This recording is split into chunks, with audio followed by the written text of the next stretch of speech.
students who has been attending all our important programs, and I feel very privileged to introduce him to the audience. Today's lecture, I do not want to come in between the orator and the audience, but as I always emphasize and reiterate that the subject on which the program is organized, I try to understand little more about the philosophy of the program and try to prepare some notes. I have prepared similar notes today, and I may not take more than 4 to 5 minutes, but I would like to mention some of the points which inspired me to write this short note. Democracy, equality, national independence and world peace are interrelated concepts. But in the West, these concepts have often clashed with one another. The ideas of socialism and one world government have stemmed from the efforts at resolving this conflict. However, these have not only failed to do so, but have weakened these concepts and created new problems. Bharatiya Sanskriti offers the philosophical substratum on the basis of which these concepts can be harmonized and cherished, subjectives realized. In the absence of such a basis, human thought and development have been stultified. The basic truths propounded by Bharatiya Sanskriti have a validity beyond country and age. So knowledge of these truths will provide a direction not only for our own advancement but for the world's progress as well. The outlook of Bharatiya Sanskriti is integral. It accepts the seeming differences among various entities and aspects of life, but it seeks at the same time to discover the unity underlying them and takes an integrated view of the whole scene. In the manifold activities of the world, Bharatiya Sanskriti sees interdependence, cooperation and concord rather than conflict, contradiction and discord. Its perspective is all comprehensive, not partial. It wishes and works for the well-being of all. Integralism is thus the keynote.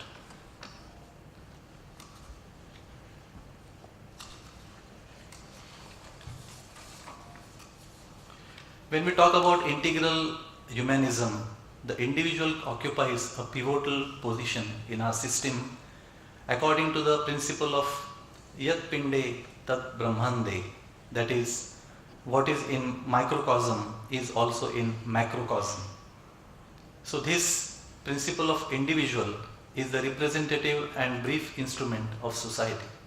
Material wealth is a means to man's happiness and not an end in itself, but a system which is based on the assumption of a mass man and fails to take into account the living man having an individuality characteristically his own is not adequate.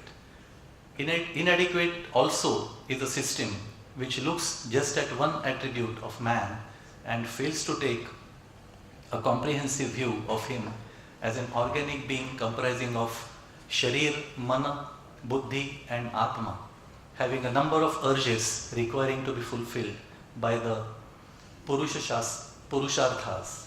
Our ideal is the integral man who has the potential to share simultaneously innumerous individual and corporate entities. Integral humanism is the cornerstone upon which our entire system needs to be built. There have been a number of schools that have propounded humanism, but their thinking has been rooted in Western philosophies, and so it is essentially materialistic. These thinkers have not been able to offer any philosophical explanation for the ethical nature or behavior of man. If you deny spiritualism, then human relations and behavior and the relationship between man and the universe cannot be explained. When we are talking about aping Western ideologies, most of the political parties in India are inspired by Western ideologies. They are linked with one or other political movement of the West and are mere replicas of the corresponding institutions there. They cannot fulfill the aspirations of Bharat. nor can they provide any guidance for a world standing at the crossroads. There are a few political parties which voice allegiance to Bharatiya Sanskriti. They miss the dynamism of Bharatiya Sanskriti, and the eternal and enduring nature of Bharatiya values appears to them as evidence of a static and inflexible character. So they try to defend decrepit instructions and practices of the past, age and played to the status quo. They fail to perceive the revolutionary element in Bharatiya Sanskriti.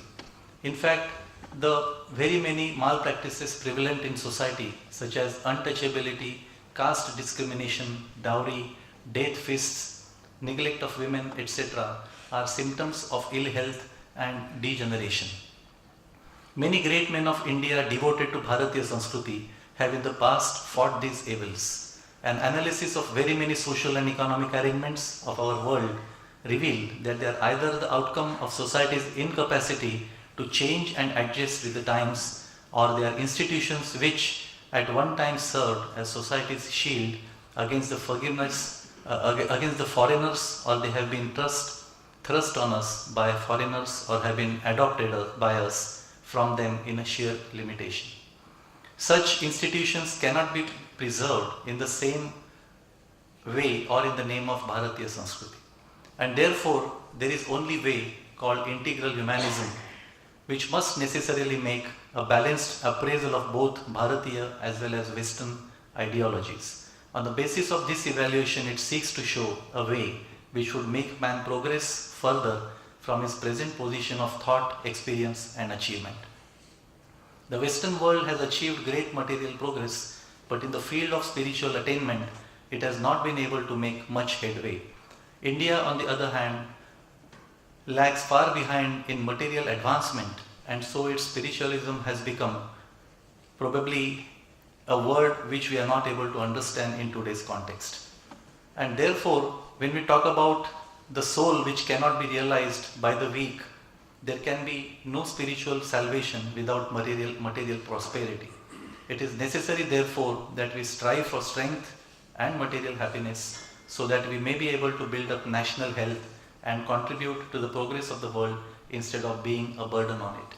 We always talk about GDP, the gross domestic product, and even though our economy is growing at a pace of 7.3 per year, we believe that we will be able to achieve that great economic growth in the years to come. However, our contribution to the global GDP is merely 3%, which it was about 23% 500 years ago. And 500 years ago, when the US was not on the map of the world, it is now contributing to more than 25% of the global GDP. And therefore, it is not only GDP, but the gross national happiness, which will make a difference in terms of achieving what we call it as ecological security, economic efficiency, and social equity. And therefore, integral humanism is the name we have given to the sum total of various features of Bharatiya Sanskriti, abiding dynamic, strengthening, and sublime. This is the ideal which determines our direction. But our idealism does not mean any doctrine air obtuseness. An ideal has to be translated into practice. Our programs, therefore, will have to be looked into in such a way where the entire nation contributes to the growth of physical and spiritual nature of the country, and the young generation that we are in terms of our age in the 21st century, the 55% of our population which is below the age of 25, they have greater challenges and we have greater responsibility to provide them opportunities in years to come to make India a nation which will provide path to the entire world in terms of achieving happiness. With these few words, I would like to thank one and all for your being present here, and I pay respects to Deshpande sir for his divine presence, and we are looking forward to hearing his oration. Thank you so much. Jai Hind.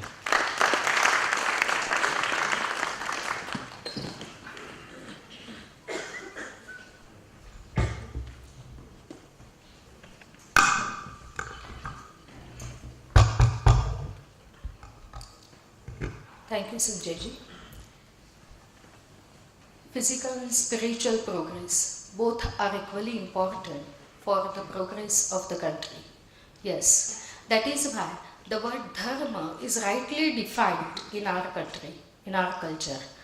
Yato abhyudaya nishreyasa siddhi sa eva dharma. That is how the word dharma is defined. Both spiritual, at the same time physical progress is attained by dharma, and once again we have to go back to this definition. Thanks a lot, sir.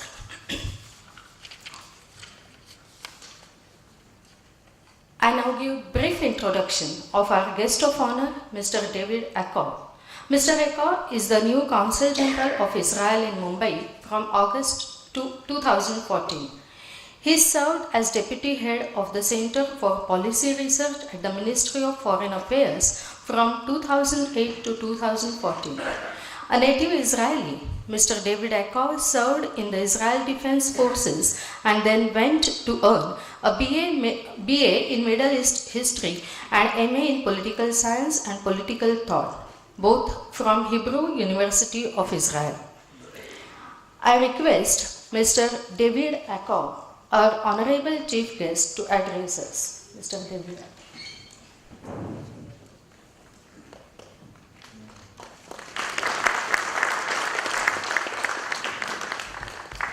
Thank you very much. It's a pleasure to be here, and thank you for having me here today. And I would like to stress today the great connections between two great civilizations and two great languages that are connected to these civilizations. And that is the Indian civilization and the Jewish civilization, and that is Sanskrit and Hebrew. And I think both of our traditions or our histories are very ancient.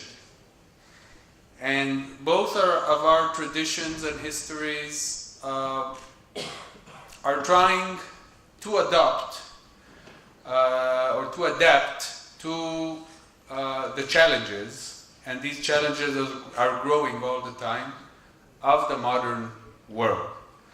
And what I would like to do today in my brief words is to just give my interpretation as a Consul General, as someone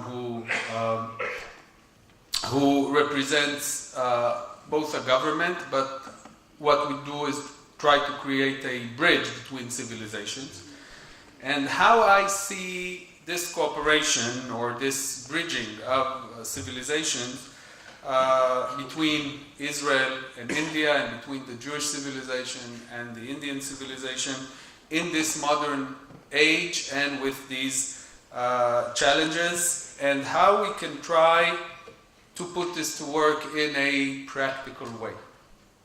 So I will try to give some examples of how we cooperate between Israel and India, and some of the examples are from just even recent days of what kind of activities we do and we try to share. So let's start from the most basic cooperation, and that has to do with the soil, with agriculture.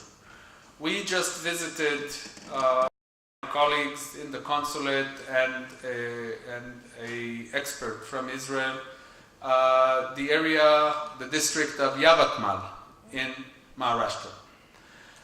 This is a follow-up to the visit of the Chief Minister, the Honorable Chief Minister of Maharashtra in Israel 8 months ago.